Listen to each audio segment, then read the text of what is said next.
من الشيطان الرجيم. بسم الله الرحمن الرحيم.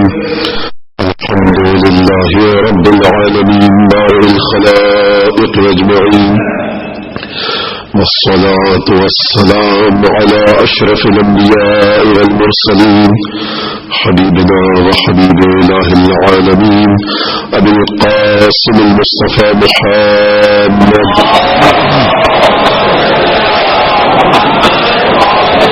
الصلاة والسلام على أهل بيته الطيبين الطاهرين الذين أذهب الله عنهم الرجس وطهرهم تطهيرا. اللعنة الدائمة على أعدائهم أجمعين من الآن إلى قيام يوم الدين. أما بعد، فقد قال الله تبارك وتعالى في قرآنه المجيد وفرقانه الحميد وقوله الحق وهو أصدق الصادقين. أعوذ بالله من الشيطان الرجيم. قل إن صلاتي ونسكي ومحياي ومماتي لله رب العالمين. صدق الله العلي العظيم. صلى الله عليه محمد على محمد.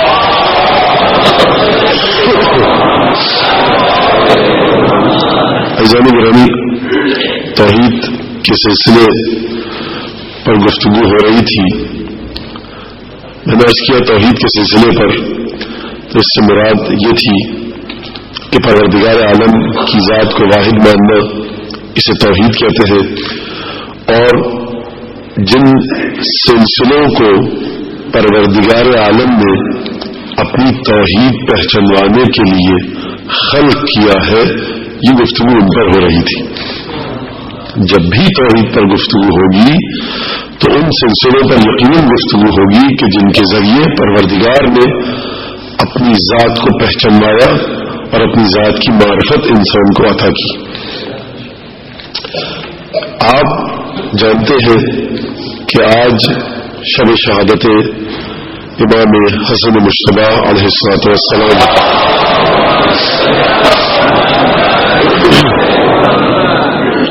یقیناً اس حوالے سے اس سلسلے پر کچھ گفتگو ہوگی، اور طریقہ یہ ہونا چاہیے، اور یقیناً ایسا ہی ہوتا ہے کہ جس امام کی شہادت یا ولادت ہو، اس سے منسوب جو احادیث اس امام نے ارشاد فرمائی ہو، اس کو تیمم و تبرکن ذکر کیا جائے، تاکہ لوگ ان کلمات کے ذریعے، اس حدیث کے ذریعے اپنے لیے معرفت کی راستوں کو تلاش کر سکیں.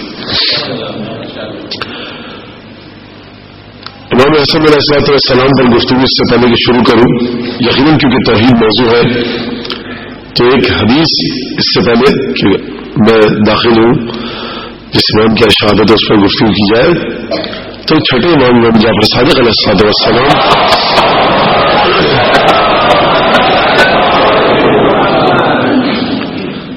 کیونکہ توحید ہے تو اکثر یہ کہا جاتا ہے کہ صاحب خدا کا وجود نہیں ہے، اگر ہوتا تو دکھائی دیتا. تو اب ایک چھوٹا سا واقعہ اور پھر حدیث کی طرف ہو. ایک صاحب کسی سے کہہ رہے تھے کہ اب یہ میرے اور آپ کے معاشرے کا واقعہ ہے. کسی نوجوان سے کہ جو موحد تھا، خدا کو مانتا تھا، پنجتن کو مانتا تھا، نماز روزہ عبادتوں پر بھی اس کا دھیان تھا، اصول دین و فروع دین پر عمل پیرا تھا، اور جو اصول دین و فروع دین پر عمل پیرا ہو یقیناً خدا اس کی مدد کرتا ہے عقائد کے سلسلے میں، افکار کے سلسلے میں. تو کسی صاحب نے اس سے پوچھا کہ حضور آپ خدا کو مانتے ہو؟ اس نوجوان نے کہا کہ ہاں میں مانتا ہوں. کہا کہ میرے لحاظ سے تو خدا موجود نہیں ہے. اس نوجوان نے کیوں نہیں ہے؟ کہا کہ ہوتا تو دکھائی دیتا نا. تو اس نوجوان نے کہا کہ آپ کے پردادا کے ابا موجود تھے؟ کہیں تھے، کیا نہیں تھے؟ کہیں کیسے کہہ رہے ہیں کہ دکھائی دے. تو دیکھیے انسان کبھی کبھی اپنے علم کے مراد میں سیدھی سادی انداز میں، سیدھے سادے انداز میں بات کرتا ہے اور ایک بڑی اہم مسئلے کو نپٹا دیتا ہے. تو یہ ایک مسئلہ کہ خدا دکھائی نہیں دیتا اس لیے نہیں ہے، یہ بڑی عجیب سی بات ہے، کیونکہ دنیا میں بہت سی ایسی چیزیں دکھائی نہیں دیتی لیکن وجود رکھتی ہے. آپ کی عقل آپ صاحب آپ کو شعور ہے کیا دکھائی دیتی ہے لیکن وجود رکھتی ہے. اور ذرا سا خشک مسئلہ پیش کروں میں کہ وقت زمانہ ٹائم یہ موجود ہے یا نہیں ہے کیا دکھائی دیتا ہے؟ آپ کے بھی معلوم ہے گھڑی کی سوئیاں جو حرکت کر رہی ہے وہ وقت ہی تو ہے. وہ وقت کی پیمائش کا وسیلہ ہے, وقت خود نہیں ہے. سورج کا نکلنا اور ڈوبنا یہ وقت کی پیمائش کا طریقہ اور وسیلہ ہے, یہ نشانیاں ہیں. خود وقت کیا ہے؟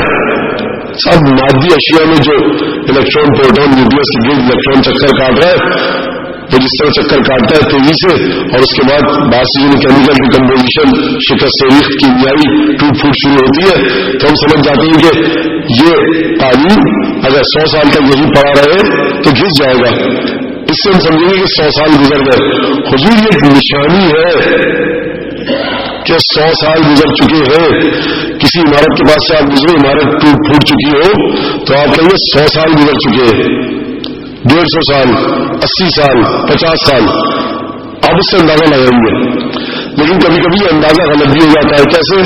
مثلا ایک جگہ پر ہوا میں رطوبت بہت زیادہ ہے, نمکیات کی آمیزش بہت زیادہ ہے, وہاں جو عمارتوں کے ٹوٹنے پھوٹنے کا سلسلہ ہوگا وہ اس جگہ سے بہت کم ہوگا.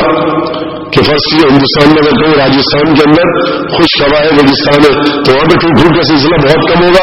لیکن کراچی کے اندر جو سمندری ہوا ہے یا بمبئی کے اندر جو سمندری ہوا ہے ٹوٹ پھوٹ کا سلسلہ بہت جلدی ہوگا, تیز ہوگا. تو ہو سکتا ہے آپ اگر سمندر کے کنارے موجود کسی عمارت کو دیکھیں تو یہ کہہ دیں کہ اس عمارت کو بنے ہوئے تقریباً 40-50 سال ہو چکے ہیں.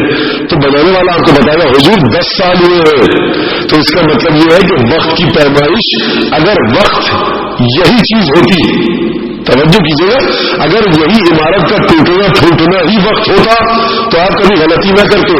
غلطی آپ نے کی ہی اسی لیے کہ جس وسیلے کو آپ نے وقت کے گزرنے کا اور وقت کے گزرنے کی شناخت کا ذریعہ بنایا اس نے غلطی کر دی.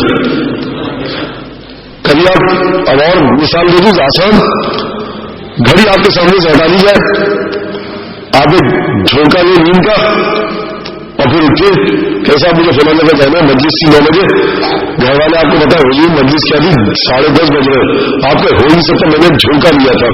حضور ایک جھونکے کو نیند کے آپ سمجھتے ہیں کہ وہ ہمیشہ کچھ لمحوں میں ہوتا ہے, کبھی لمحوں میں ہوتا ہے اور کبھی گھنٹوں میں ہوتا ہے. تو کبھی کبھی وقت جس ذریعے اور وسیلے کے ذریعے آپ پہچان کر رہے ہوتے ہیں وہ غلطی کر بیٹھتے ہیں اس میں.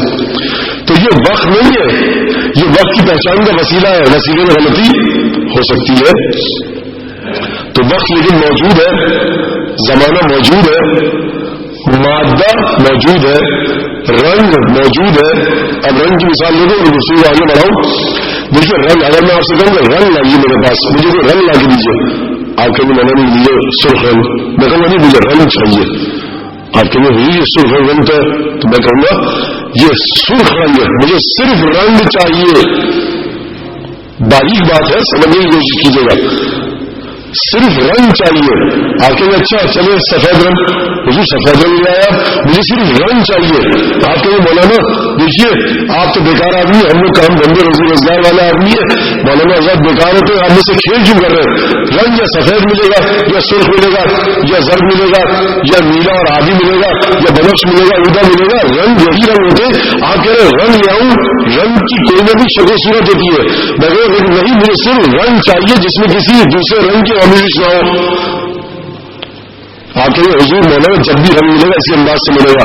تو دیکھیے رنگ کا مختلف پہلوؤں اور زاویوں سے وجود اس بات کا انکار نہیں کرتا کہ خود رنگ ایک حقیقت ہے جو کبھی سفید کی صورت میں نظر آتی ہے, کبھی سیاہ کی صورت میں نظر آتی ہے, کبھی سرخ کی صورت میں نظر آتی ہے. تو اسی طرح سے خدا کا وجود موجود ہے, وہ کبھی عذاب دیتا ہوا نظر آتا ہے, کبھی رحمت کے پھول برساتا ہوا نظر آتا ہے, کبھی تیز طوفانی ہواؤں کے جھٹکر چلاتا ہوا نظر آتا ہے, اور کبھی نسیم سنگائی کو چلاتا ہوا نظر آتا ہے. اگر نہ ہو برکت کلمات فرامین احمد کی تو کیا کوئی بتا سکے کہ خدا کیا ہے. اب ایک بڑا سیدھا سادہ کا شعر ہے, میں آپ کے سامنے پیش کر کے آگے بڑھ جاؤں. امیر منی سے مخاطب شاعر,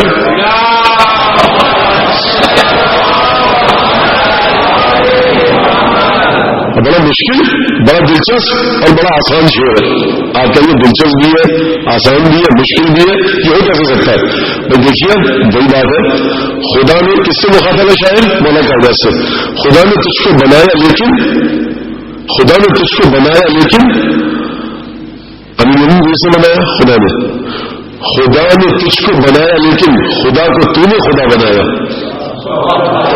دیکھیے خدا نے تجھ کو بنایا لیکن خدا کو تو نے خدا بنایا. یہ کیسے ہو سکتا ہے؟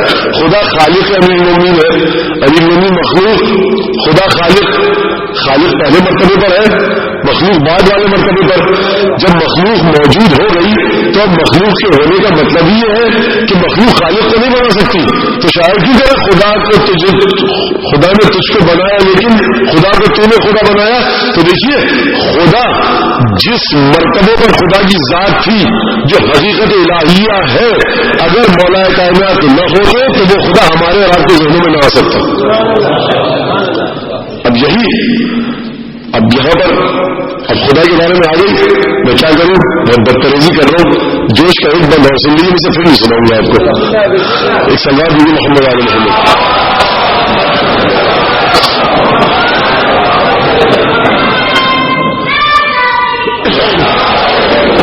ایک آیت پڑھوں اور اس سے مربوط کروں اس بند کو.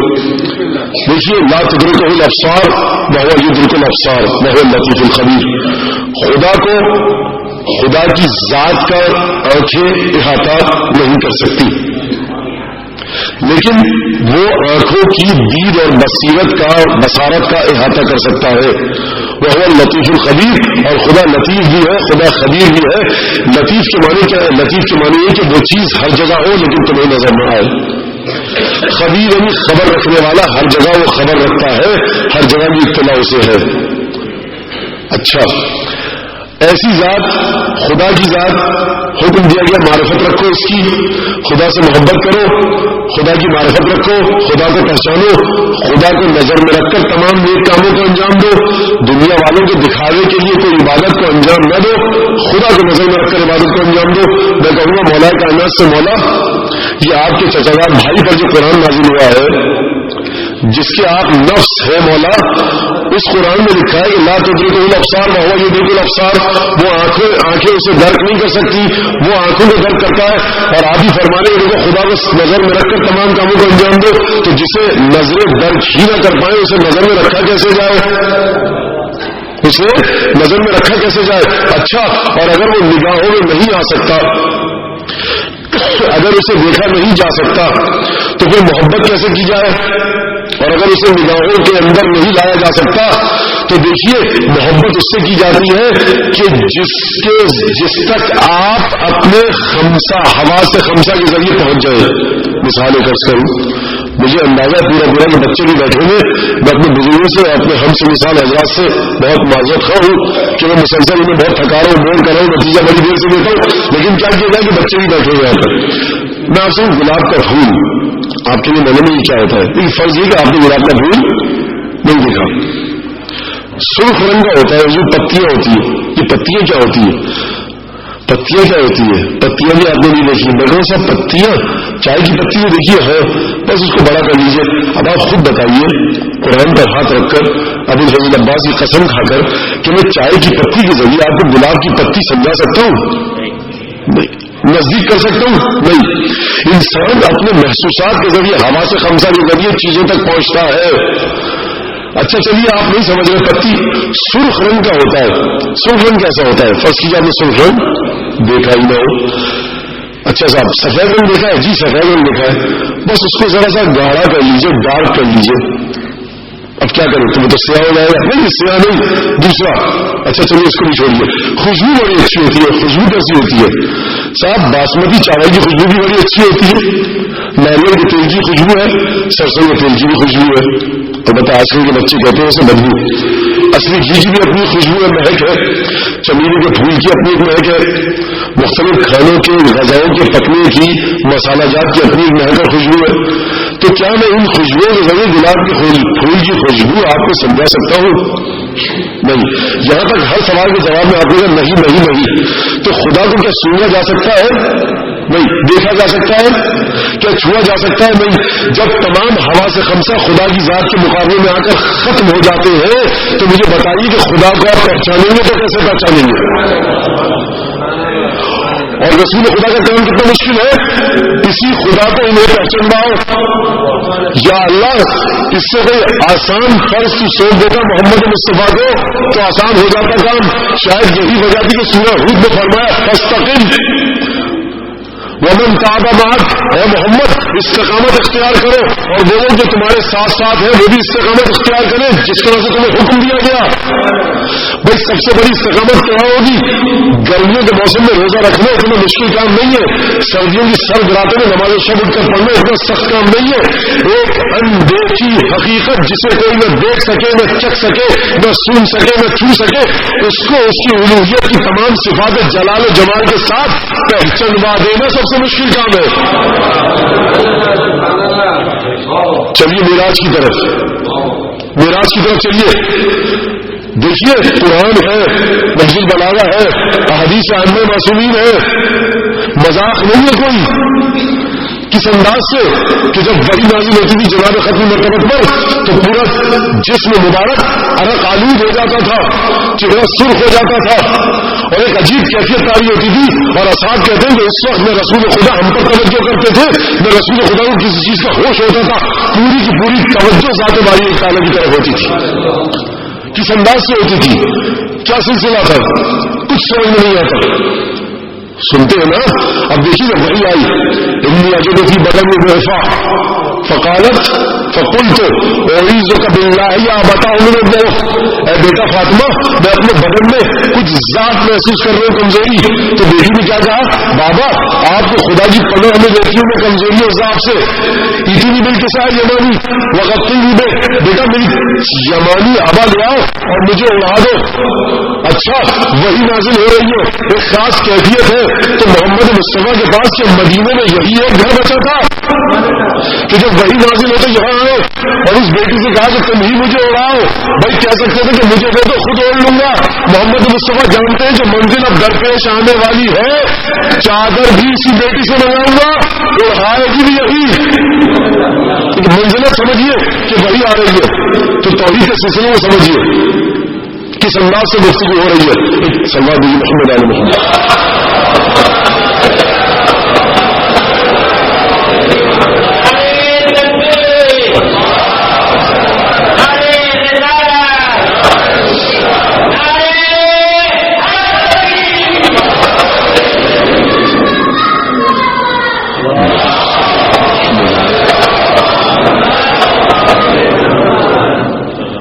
جب معراج کر گئے جناب ختم مرتبت سورہ والنجم اذا ہوا ما ضل صاحبکم وما غوا، قسم ستارے کی جب وہ اپنے راستے سے ہٹا، ما ضل صاحبکم وما غوا، تمہارے جو ساتھ رہتا ہے نا محمد مصطفیٰ، نہ یہ گمراہ ہوا نہ یہ رستے سے بھٹکا. پروردگار تو کیوں کہہ رہا ہے کہ تمہارے ساتھ جو محمد مصطفیٰ رہتا ہے نہ یہ راستے سے ہٹا نہ بھٹکا؟ تو اس کا مطلب یہ ہے کہ کچھ لوگ ہوں گے ایسے کہ جو یہ سمجھ رہے ہوں گے محمد مصطفیٰ پر کبھی کبھی دماغی حالت ایک متغیر ہو جاتی ہے اور ہوش و حواس کھو بیٹھتے ہیں. وہ قرآن کہہ رہا ہے دیکھو تمہارا ساتھی جو محمد ہے نا تمہارے ساتھ رہتا ہے، مکے کی گلیوں میں گھومتا پھرتا ہے، تمہارے ساتھ یہی رسول جو تمہارے ساتھ زندگی گزار رہا ہے. ما ضل صاحبکم وما غوا. اور اس کے بعد عجیب بات کری، ما کذب الفؤاد ما رأى وما زاغ البصر وما طغى افتمارونه على ما يرى اوحى الى عبده ما اوحى. خدا کی قسم اس سے عجیب پراسرار اور بامانی آیت میں اپنے ایک نہایت ناقص ان کی روشنی میں، بلکہ روشنی جو تاریخی ہے میرے اندر، تو مجھے نہیں لگتا کہ اس سے زیادہ مشکل آیات کہیں ہوں گی. کس انداز کی آیات ہے؟ ذرا آیات کا ترجمہ سن لیجیے. ما زاغ البصر وما طغى، جب گئے سدرۃ المنتہا پر کانا قاب قوسین او ادنی، تو دو کمانی اس سے کم کا فاصلہ رہ گیا. ثم دنا فتدلى، نزدیک کیا پروردگار نے جناب ختم مرتبت کو. جناب ختم مرتبت اور نزدیک گئے. جب گئے تو پروردگار عالم نے فرمایا ما زاغ البصر وما طغى، نہ نگاہ کج ہوئی نہ نگاہ نے اپنی حدود سے تجاوز کیا. کیا معنی ہے اس کا؟ ما کذب الفؤاد ما رأى، دل نے جو دیکھا تو جھوٹ نہیں بولا دل نے. بڑی توجہ کیجیے گا. دیکھتی آنکھ ہے وہ کون سی منزلت تھی کہ جہاں خدا کا فرما رہا ہے کہ جو دل نے دیکھا تو جھوٹ نہیں بولا دل نے جو دیکھا. اس کا مطلب یہ ہے کہ منزلت محمد مصطفیٰ کی ایسی ہے کہ وہ اپنے قلب کی بنیاد پر بھی دیکھ لیتا ہے. تو اب سمجھ میں آ گیا ذات محمد مصطفیٰ. ہم اور آپ بصارت کے محتاج ہیں. محمد مصطفیٰ کو بصارت کی ضرورت نہیں ہے. خدا کہہ رہا ہے کہ محمد مصطفیٰ کو اپنے قلب کے ذریعے جس چیز کو دیکھتے ہیں تو صحیح دیکھتے ہیں, کبھی جھوٹ نہیں کہا. ماں کا غرل فؤاد ما رہا وما زاغ البصر وما طغى افتمارونه على ما يرى. جو ہمارا حبیب دیکھ رہا ہے کہ وہ دیکھ رہا ہے تو اس سے اس کی دیکھی ہوئی چیزوں پر بحث کرو گے. بڑی توجہ دیکھیے, جب گفتگو کی جاتی ہے آپ ایک عجیب شہر کو دیکھ کر رہے ہیں. سب بڑی اونچی اونچی عمارتیں ہیں, بہت شہری سہولیات موجود ہیں. ہندوستان پاکستان والوں کی مثال بہت آسان ہوگی کہ صاحب سڑک پر کھلا کر کے نہیں دکھائی دیتا, کہنا خضوع ہو نہیں سکتا. صاحب پانی جاتا نہیں, نلوں میں پانی ہمیشہ آتا رہتا ہے. بجلی کے جانے سے کوئی سواری نہیں ہے. تو وہ آپ سے ہندوستان پاکستان بر صغیر والا کہے گا حضور کے جنت سے آئے, یا کوئی یہ کہے گا کہ ہو ہی نہیں سکتا. آپ کہیں گے حضور میں ایسے ملکوں میں دیکھ کر آ رہا ہوں, بحث کیوں کر رہے ہیں مجھ سے؟ میں آپ کو کیا بتاؤں, نہ تصویر شیخ سے لا سکتے ہیں, نہ کوئی اخبار میں خبر دکھا سکتے, نہ فلم یا مووی ویڈیو کی بنا کر لے جا سکتے. سمجھ لیجیے 1000 سال پہلے کا واقعہ ہے یہ. تو آپ کیا کریں گے کہ بھائی جو میں دیکھ کے آ رہا ہوں مجھ سے بحث کیوں کریں, بقراتیت کیوں کریں اس پر مجھ سے؟ تو پروردگار نے بھی یہی کہا افتمارون علی ما یری. جو ہمارا حبیب دیکھ رہا ہے تم اس سے اس پر بحث کر رہے ہو. وہ دیکھ رہا ہے, تمہارا علم اس کی دید, اس کی بصارت اور بصیرت کا محتاج ہے. وہ جو دیکھ رہا ہے تم سے بیان کر رہا ہے, اس کو مانے کیوں نہیں لیتے تم؟ بھائی مان لو نا, افتمارون علی ما یری. تم اس سے بحث کر رہے ہو اس پر جو دیکھ کے آ رہے ہو, اس کو اپنے قلب سے دیکھا, غلط نہیں دیکھا, جھوٹ نہیں بولا. ما زاغ البصر وما طغى. اور پروردگار نے داستان ختم کرتے ہوئے کہا یہ سورہ ختم نہیں ہوئی ہے, جو آیت میں پڑھنا چاہ رہے ختم ہو گئی ہے, سورہ اور طویل ہے. فرمایا افتمارون علی ما یری. اور پھر تمام بنی و انسان کی ناک کو پروردگار نے زمین پر رگڑ دیا نہایت ذلت کے ساتھ. زمین کر دیا تمام بنی و انسانیت کو کہ جو محمد مصطفیٰ کے دروازے سے ہٹے, زمین کر دیا پروردگار نے, ناک زمین پر رگڑ دی, بے آبرو کر دیا. فاوحا الی عبدہ ما اوحا. وحی کی پروردگار نے اپنے بندے پر جو وحی اس نے کی, یعنی ہے بنی و انسان تمہاری اتنی اوقات اور حیثیت بھی نہیں کہ ہم وہاں پر اپنے بندے پر جو وحی کر رہے ہیں تمہیں اس کی خصوصیات بتلائیں. جب ہم اس پیغام کی خصوصیات بھی تمہیں نہ بتلائیں اور تمہیں اس قابل نہ سمجھیں کہ تم اس وحی کے حقائق سے آگاہ ہو جاؤ, ہم تمہیں ان حقائق وحی سے آگاہ کریں. ہم تمہیں جزیات واقعے کی نہیں بتلا رہے کہ ہوا کیا, ہم تو یہ کہہ رہے ہیں فتمارون علی ما یری. وہ جو دیکھ کے آ رہے تم اس سے بحث کرو گے. فاوحا الی عبدہ ما اوحا. اللہ نے وحی کی اپنے بندے پر جو وحی اسے کرنی تھی. ما زاغ البصر وما طغى. نہ نگاہ کج ہوئی, نہ نگاہ اپنے راستے سے ابھی تجاوز کیا. ما زاغ البصر وما طغى افتمارون علی ما یری. ما کذب الفؤاد ما رأى. دل نے جو دیکھا جھوٹ نہیں دیکھا. بڑی توجہ کیجیے گا. اب خلاصہ پیش کر کے آگے بڑھوں. تمام کی تمام گفتگو پروردگار نے فرمائی نگاہ کے ذریعے میم الف. جو دیکھا, جو سنا, جو بولا, جو وحی کی, یہ جو تھا تو کیا تھا. بھائی انسانوں سے تمہاری اتنی حیثیت نہیں کہ تم یہاں تک آؤ. اپنی اوقات سمجھ لو کہ ہم جو اپنے بندے محمد مصطفیٰ پر وحی کرتے ہیں تو اس وحی کو الفاظ کی صورت میں قرآن میں نازل کرنے کے لیے حقدار نہیں ہو کہ ہم قیامت تک کے لیے زندہ رہنے والی کتاب قرآن میں اپنی اس وحی کی خصوصیات نازل کریں جو سنت المنتہا پر ہم نے اپنے حبیب کو عطا کی. تم اس قابل بھی نہیں ہو اور یہ کہتے ہو کہ محمد ہم جیسا. ایک سلوات بھیجیے امام حسن مصطفیٰ کی بارگاہ میں.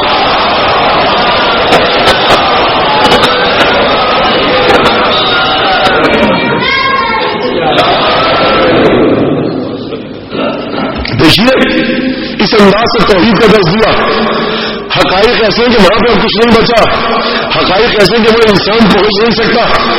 بڑی مشکل بات ہے, بڑا مشکل مرحلہ ہے کہ ہوگا کیا. اب یہ بتائے گا کون؟ جو قلب نے دیکھا وہاں پر وہ الفاظ کی صورت میں بتانا ہے. جس ترقی یافتہ شہر کو یورپ اور امریکہ کی جن عظیم الشان یونیورسٹیز کو جامعات کو دیکھ کر آنے والے کس انداز سے بتائیں کہ وہاں پر طریقہ تدریس ہوتا کیا ہے, نظم و ضبط کا عالم کیا ہے. طالب علم و طلبا کی پرورش کس طرح سے کی جاتی ہے، استاد کس طرح سے پڑھاتا ہے، کلاس روم ہوتا کیسے ہے، زمین پر کون سے پتھر ہے، کرسیاں کس طرح کی ہوتی ہیں، بلیک بورڈ کس طرح کا ہے. وہ بیچارہ جو بر صغیر کے ایک چھوٹے سے علاقے میں رہتا ہے ابھی تک اسی گھسے پٹے بلیک بورڈ پر درس پڑھ رہا ہے. اسے نہیں پتا کہ مغربی یونیورسٹی میں کس انداز سے بورڈ پر پڑھایا جاتا ہے اور بورڈ پر پڑھایا جاتا ہے اور نہیں پڑھایا جاتا ہے. پلاسٹک کی شیٹس ہوتی ہے صاحب، انلارجمنٹ کر کے انہیں آسمان پر زمین پر کہیں دکھایا جاتا ہے. یہ اس کی سمجھ میں نہیں آ سکتا. جو مغربی ممالک سے درس و تدریس حاصل کر کے آیا ہے وہ دیکھ کر آ رہا ہے. اب وہ ایک نہایت غریب اور مفلس افلاس زدہ علاقے میں جا کر کس طرح سے ان طلبا کو بتائے کہ بھائی آپ جس طریقے تعلیم کے مطابق تعلیم حاصل کر رہے ہیں وہ گھسا پیٹا طریقہ ہے. یہ ذمہ داری ہے محمد مصطفیٰ کی. حقائق کو دیکھ کر آئے، بتائیں کس طرح. اب یہی مشکل مرحلہ تھا. جوش مولی آبادی ان آیاتوں کو پڑھ چکے ہیں، بس یہی کا جوش میں بیان کیا کہ محمد مصطفیٰ کی ذمہ داری کیا ہے. بھائی ضائع نہ ہو جائے یہ بند جو میں پڑھنے والا ہوں. اللہم صلی اللہ علیہ وسلم.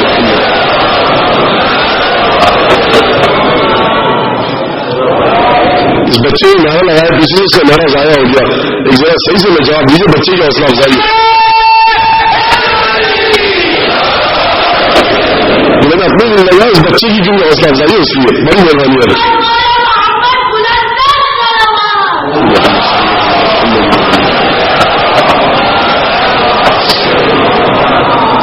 اللہ نور السماوات والارض مثل نورہ کمشکاۃ فی المصباح.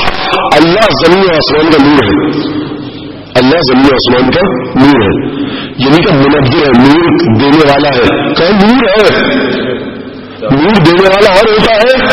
علم ہی بہو نور کچھ اور چیز ہے. یعنی کیا مطلب؟ اشارہ کرو جو اس بند کی طرف ہو.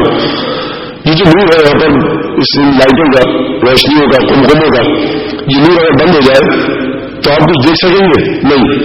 یہ نور جب جلتا ہے تو آپ دیکھتے ہیں کہ ستون یہاں ہے، لوگ یہاں بیٹھے، منبر یہاں ہے، نکلنے کا راستہ وہاں سے ہے.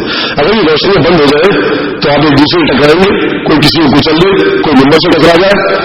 اور جو یہاں کی انتظامیہ ہے اس میں سے کچھ ایسے لوگ ہوں گے کہ جو ایک لہجے کے لیے اگر بتی چلی جائے یہاں سے تو نہ جانے اس انتظامیہ کے بارے میں کیا کیا کہہ دیں گے. بغیر یہ دیکھیں گے کہ انتظامیہ کتنی خدمات انجام دے رہی ہے، برسا برس سے آپ کے لیے اگرداری کے سلسلے میں کتنی خدمات ہے.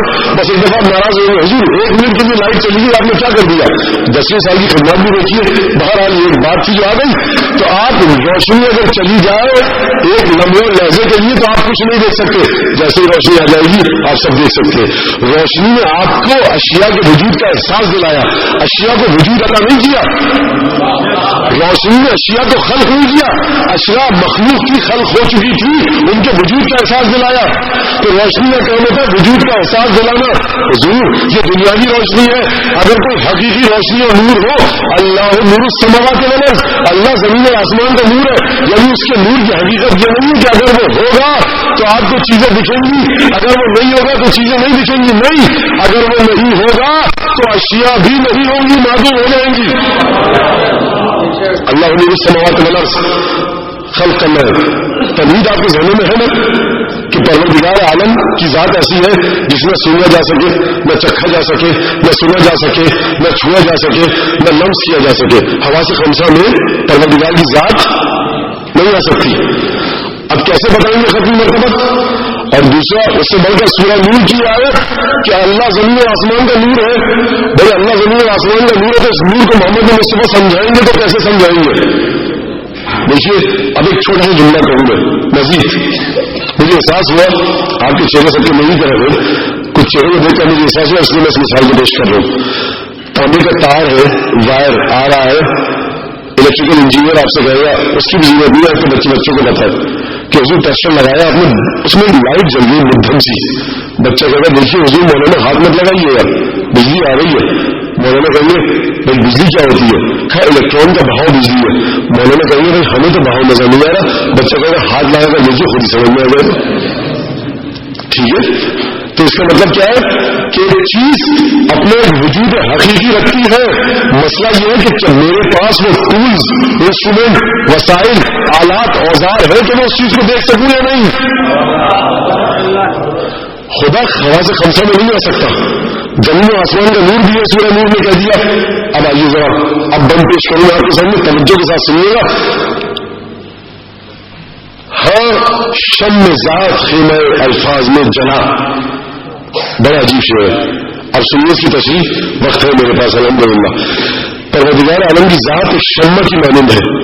شاعر کہہ رہا ہے رسول خدا سے مخاطب ہو کر کہ یا رسول اللہ، آپ پروردگار کی ذات جس کو آپ دیکھ کر آئے ہیں، جس کو آپ نے قلب سے دیکھا ہے، ذات پروردگار کی شمع کو آپ کو الفاظ کے ذریعے سمجھانا ہے. ہاں شم ذات خیمہ الفاظ میں جلا، لیلا حق کو محمل تقریر میں بٹھا. لیلا حق پروردگار عالم سے کنایا ہے.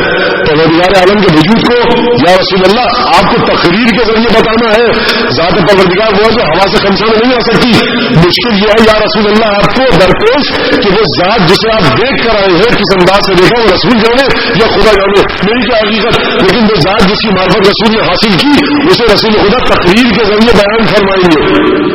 ہر شم ذات خیمہ الفاظ میں جلا، لیلا حق کو محمل تقریر میں بٹھا. گوشے بشر کو چشم حقیقت نگر بنا. متضاد صفات کو جمع کرنا اسے کہتے ہیں کلام شاعر، کمال شاعر کا. گوشے بشر انسان کے کانوں کو، چشم حقیقت نگر وہاں جو حقیقت کو دیکھ سکے. بھائی اگر آیت میں دو متضاد صفات کو بیان کیا تو جوش بھی دو متضاد صفات کو ملا رہے. آیت میں کیا کہا تھا؟ ماں کذب البصر ماں کذب الفؤاد ما رأى. دل نے جو دیکھا تو جھوٹ نہیں کہا. دل دیکھتا کیسے؟ پروردگار کی مشیت تھی، دل نے دیکھا. تو اب جوش کہہ رہے گوشے بشر کو چشم حقیقت نگر بنا. یا رسول اللہ آپ جب گفتگو کر کے ہمیں احادیث سنائے تو اس انداز سے سنائیے کہ ہمارے کان آپ کی احادیث مبارکہ کو سن کر آنکھوں کی طرح دیکھنے لگے ذات الہی کو. ہر شم ذات خیمہ الفاظ میں جلا، لیلا حق کو محمل تقریر میں بٹھا. گوشے بشر کو چشم حقیقت نگر بنا. کانوں سے لوگ دیکھ سکے جلوہ خدا. بڑی عجیب بات ہے، کانوں سے لوگ دیکھ سکے جلوہ خدا. اب دیکھیے متضاد صفات جمع ہو رہی ہے. ایک سوال ہوئی محمد علی محمد.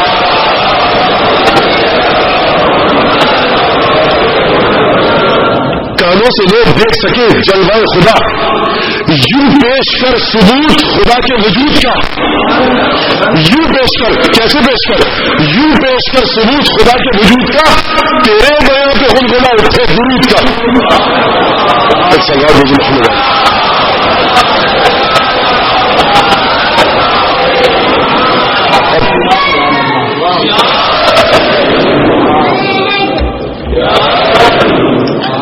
تیرے بیان پہ غلغلہ اٹھے درود کا.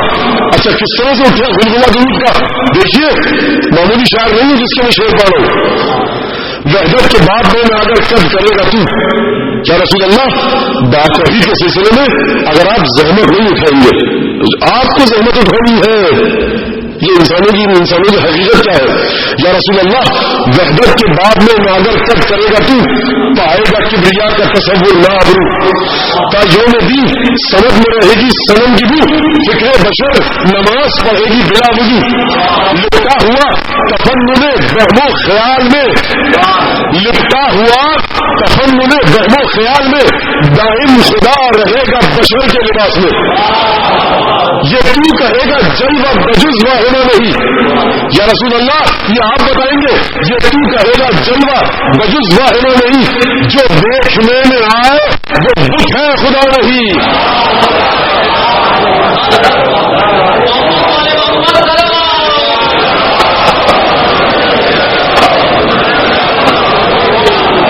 یہ تو کہے گا جلوہ بجز واہنا نہیں. جو دیکھنے میں آئے وہ بت ہے خدا نہیں. ہے کہ توحید ایسی؟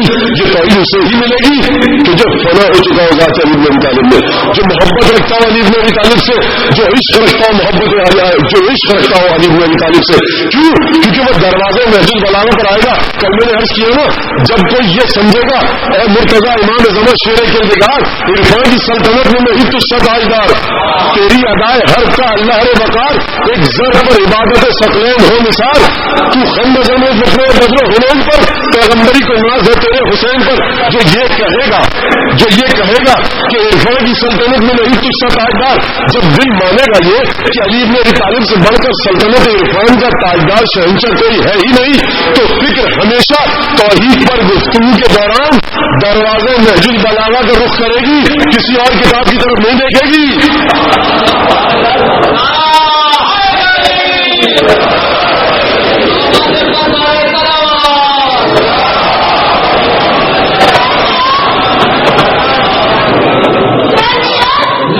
دیکھیے عزیزان کرام,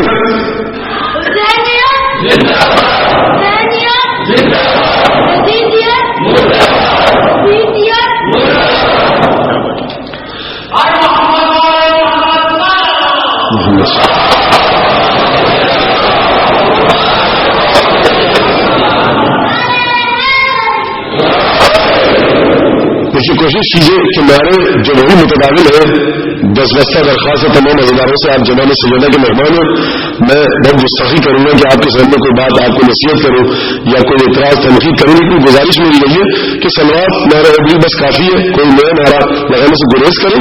جو چیز ہمیں دی سلوات کا درود کا بہت ثواب ہے, بہت زیادہ. جب درود ہمارے پاس ہے ایک سلوات درود محمد علیہ.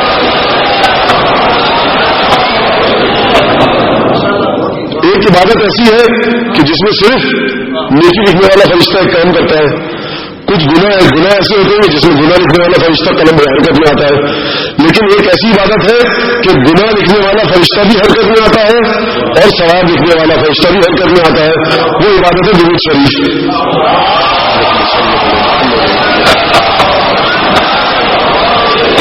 وہ کیسے ہوتا ہے؟ جب آپ درود بیچتے ہیں تو نیکی لکھنے والا فرشتہ ثواب لکھتا ہے اور گناہ لکھنے والا فرشتہ گناہوں کو مٹانے لگتا ہے.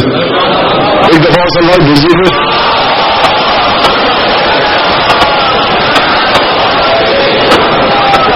یہ تو کہے گا جلوہ بجوس واحد نہیں, جو دیکھنے میں آئے وہ بت ہے خدا نہیں.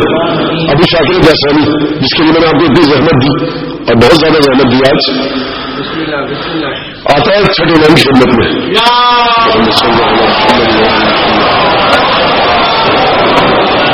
اور آ کر کہتا ہے کہ یبنا رسول اللہ دل نبی اعلیٰ معبودک, مجھے ذرا جس کی عبادت کرتے ہیں اس کی طرف رہنمائی تو کیجیے, ذرا دلیل تو دیجیے اس کی.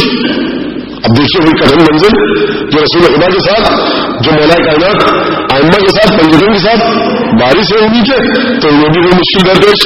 بھائی کیسے بتائیں, نہ چھو سکتے ہو, نہ دیکھ سکتے ہو, نہ سن سکتے ہو, نہ چکھ سکتے ہو, ہوا سے کم سمجھ نہیں آتا.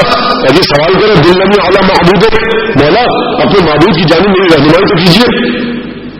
اب امام کیا کہیں, کہ بھائی بڑا مشکل سوال کر لیا تم نے, پہلے درس پڑھے جاتا ہے, مدرسے میں جاؤ, قرآن حفظ کیا ہے, کتنی احادیث حفظ ہے, اگر لمبا چوڑا نسخہ بتاؤ تو بھائی یہ فاطمہ گھرانا نہیں ہے. وہیں پر وہی بیٹھے بیٹھے ایک بچہ ایک انڈا تھا اس کے ہاتھ میں, میں نے کہا کیا غلام معلوم بھی ہوگا یہ انڈا تو ذرا نہیں دینا, اب یہ سمجھ رہا ہوں انڈا سے کریں گے تو کیا کریں گے. آج کے دور کا کسی ہماری طرح کوئی مولوی ہوتا تو سامنے والا بیٹھ جاتا کہ غصے میں آگے مولانا سوال ایسا پوچھے جواب نہیں ہوتا تو یہ اللہ بیماری میں سر پہ, لیکن صاحب فرزند رسول اللہ کی بات ہو رہی ہے. کہا کہ طرح حاضر بھی ہوگا انڈے کو دیکھ رہے ہو, کہا جی اللہ رسول اللہ. کہا کہ علیہا جلد دقیق جلد غلیظ و تحت الجلد الغلیظ جلد دقیق, اس پر ایک موٹا چھلکا دیکھ رہے ہیں. کہا کہ جی. کہا اس کے نیچے ایک باریک سی جھلی بھی ہوتی ہے. کہا کہ یا رسول اللہ جی بالکل. فرمایا تحت الجلد الرقیق فضت السائلہ و ذهب مایع, اس جھلی کے نیچے پگھلی کی چاندی بھی ہے اور پگھلا ہوا سونا بھی ہے. دیکھیے مولا کیا کہہ رہے, چاندی اور سونا. کہا کہ جی. کہا کہ مانتے ہو نا. دیکھیے ابھی کمال انہیں کا ہے, کرامت انہیں کی ہے کہ معبود کون, جو خدا کو قرآن نازل کرے, 1,24,000 پیغمبروں کا خالق, یہ اسی گھرانے کی کاوشیں ہیں کہ انڈے کے ذریعے پروردگار عالم کی توحید کو ثابت کرے. کیوں ثابت کرے؟ سنریہم آیاتنا فی الآفاق وفی انفسہم حتی یتبین لہم انہ الحق اولم یکفر بربک انہ علی کل شیء شہید. ہم ان لوگوں کو اپنی نشانیاں ان کی جانوں میں اور زمین و آسمان میں دکھائیں گے تاکہ یہ ثابت ہو جائے کہ تمہارا پروردگاری حق ہے. اولم یکفر بربک انہ علی کل شیء شہید. حبیب کیا تیرے پروردگار کے لیے کافی نہیں ہے کہ وہی ہر چیز پر گواہ ہے؟ ہر چیز پر. تو جناب چھٹے مان کے لیے چاہے انڈا ہو یا فلسفے کے دقیق مباحث توحید سمجھانی آتی ہے اس گھرانے کو. کا دیکھتے موٹا چھلکا ہے جی, اس کے نیچے جھلی ہے جی, جھلی کے نیچے پگلا کا سونا ہے اور پگلی چاندی کا گمانا جی. پھر فرمایا لل فضة السائلة تختلط بالذهب المائع ولا الذهب المائع تختلط بالفضة الزائدة. نہ پگلی کی چاندی سونے سے ملتی ہے نہ پگلا کا سونا چاندی سے ملتا ہے. یہ بھی مانتے ہو بھائی؟ کبھی توڑا انڈا تم نے دیکھا ہے الگ الگ نکلتے؟ کہا کہ جی مولا دیکھو گواہی دے رہا تھا خود, کیونکہ بعد میں مکر نہ جانا, کیونکہ مسلمانوں کی عادت ہے پہلے گواہی دیتے بعد میں مکر جاتے ہیں. کہا کہ اچھا مانتے ہو؟ کہا کہ جی مولا مانتا ہوں, بالکل مانتا ہوں کہ اس میں پگلی کی چاندی بھی ہے پگلا کا سونا بھی ہے. کہا کہ توڑا دیکھو تو الگ الگ ہوتی ہے. کہا کہ جی اچھا رنگ دو ہی ہوتے ہیں, جھلیاں دو ہے, موٹا چھلکا باریک جھلی اور زردی اور سفیدی. کہا کہ جی. کہا کہ تم نے دیکھا ہے کہ جس پرندے کے اندر سے دیکھو سفیدی اور زردی ہوتی ہے. کہا کہ جی مولا, لیکن یہ بتاؤ کہ جب اس میں سے چوزا نکلتا ہے تو اپنے ماں باپ کی مشابہت رکھتا ہے. البانو پیر کتنے مختلف بننے والے نکلتے ہیں. مور کا جب انڈا ہوتا ہے اس میں زردی اور سفیدی ہوتی ہے, لیکن اس زردی اور سفیدی کو کس انداز سے کون اس کو اس انداز سے خلق کرتا ہے کہ جب چوزا نکلتا ہے تو نہ اس میں زرد رنگ دکھائی دیتا ہے نہ سفید رنگ. تم نے کسی کو اندر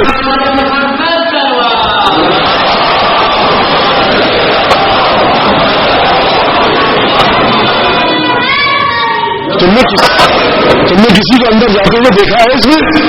پھر انہوں نے فرمایا اترا لہا مدبرن, کیا تم نے کسی کو دیکھا کہ اس میں جائے تدبیر کرے اور اس انداز سے کہ تمام اندروں میں زردی اور سفیدی ہو, لیکن جب چوزے نکلے تو کبوتر جس رنگ کا تھا وہ زردی کہاں گئی وہ سفیدی کہاں گئی کوئی نہیں جانتا. اب اس زردی اور سفیدی کو پیچھے چھوڑ کر جو بچہ اور چوزا نکل رہا ہے اس کی مشابہت اپنے باپ سے اور ماں سے وہی پر ہے, وہی رنگ ہے, وہی انداز ہے.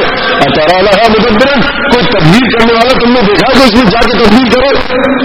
کہتا ہے روایت کے الفاظ ہے فوت نلیہ, سر جھکا کر خاموش بیٹھ گیا. جواب دے تو کیا دے, اور اس کا سر اٹھایا اور کہا اشہد ان لا الہ الا اللہ واشہد ان محمدا رسول اللہ واشہد انک مسیح رسول اللہ.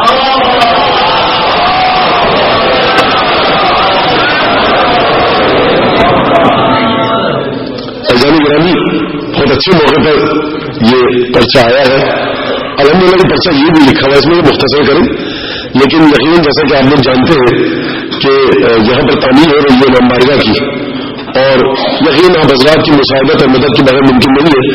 تو یہاں پر رضاکار جو امام بارگاہ کی انتظامیہ ہے اس کے لوگ ابھی آپ کے پاس آئیں گے اسی دوران, کیونکہ اس کے بعد آپ لوگ باہر نکل نہ جانے کیا ہو ارادے بدل گئے, تو یہیں پر آپ حضرات جو اپنی سکت ہے طاقت ہے اس میں انفاق کیجیے پروردگار عالم کی بارگاہ میں.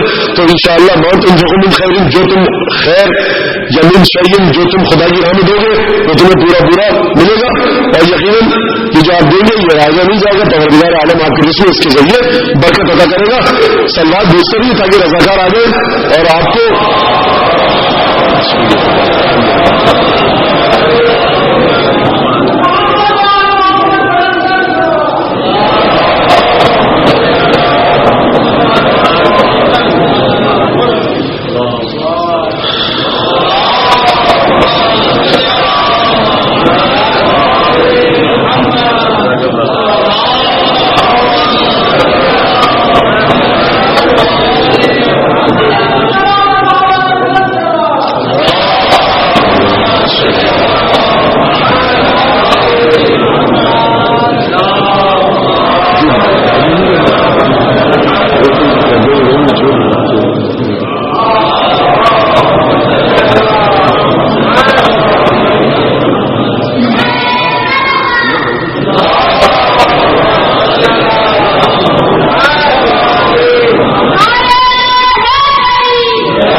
تو محمد والا محمد